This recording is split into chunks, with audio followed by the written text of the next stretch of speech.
Hello there, Mr. Erwolton23. This one's for you. I was at work, and typically on my lunch breaks, I read through the comments that I get on my YouTube channel, and I saw yours, and I thought, well, if this is true, this will be surely interesting, and of course it was. And I thank you for that.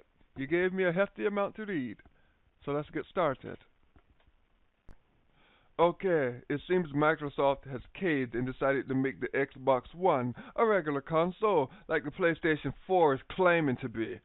You no longer need a constant online connection. Instead, you do need the internet when you first buy the system because when you first buy it, it will be always online. You need to download a patch that will make it offline accessible. And I find that horribly ironic. Now, the cost of this change was a loss of some features, including the family share plan and a few other options. Now, as to how I feel about this makes me happy and sad. I'm happy because for a little bit longer, just a little bit longer, consumer rights are going to be protected. And I'm sad because honestly, I wanted to watch Microsoft burn, if only for a little while. We all know they are too big to fail at this point. But I wanted to watch them squirm when their console was released and not many people bought it. And if you are wondering why they did this, why they did such a thing as change their damn console, well, I'll show you. Puh. Always online my ass. You just can't force this into your consumer base. You all out there are smart enough to understand why they did this. It was money, money, money, money. When they saw that the PlayStation 4 pre-orders were owning their asses in pre-orders. Amazon did a poll that they had to fucking take down because it said 95% of the people want PlayStation 4. And we all know they were trolling that poll. I'm sorry, they were. But GameStop had real-world pre-orders saying that the PlayStation 4 was being pre-ordered over the Xbox 2-to-1. And with this about face, Amazon UK is receiving more pre-orders for the Xbox One. So people are listening. But honestly, I'm just disgusted with the whole fucking thing. Look at how easy they made it offline. With just a little day one patch. And to those out there saying that this is terrible, that the Xbox One is going to bring innovation into the games industry. What fucking innovation? Please tell me. The damn Kinect is still going to be there watching you jack off. And I challenge you to tell me what feature the Xbox One would have had with its own kind connection that other companies aren't already doing, like Apple or Amazon. That's not innovation. That's copy and pasting. Control V into the Xbox. Call me crazy, but I like to think that games innovation typically involves games and not just the system itself. I admit that the Kinect is an interesting little tool that was not properly utilized during the previous console generation that we're currently going through. And don't give me that bullshit about how it hurts games. The Xbox One was going to become an elitist prick's toy. I always have the internet. I can afford all three consoles. But for every one of me, there are 3 to 4 people not in my situation. Have shitty internet, live in a rural area, or hell, just military people who won't be able to play it. I'm sorry, but that system in its previous form was just a little too unfair. And I still remember that stupid comment that he made about, well, what if the military members want to play? They don't have internet there. Not often. They won't be able to check in. And that fucker had the nerve to say, well, if they want an offline Xbox One, there's an option. It's called the Xbox 360. Yuck, you pompous little prick.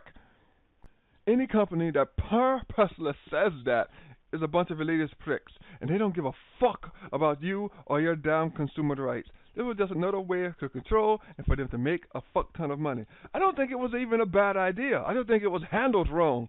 Stupid day one patch. Microsoft could have just as easily created an always online version of the Xbox One and an always offline version of the Xbox One. You could have put it into the fucking hardware and said that at the start of your Xbox One, the moment you cut it on, you get to choose whether you wish always online or always offline. Those who opt in for the always online version of the game will have all the so-called benefits.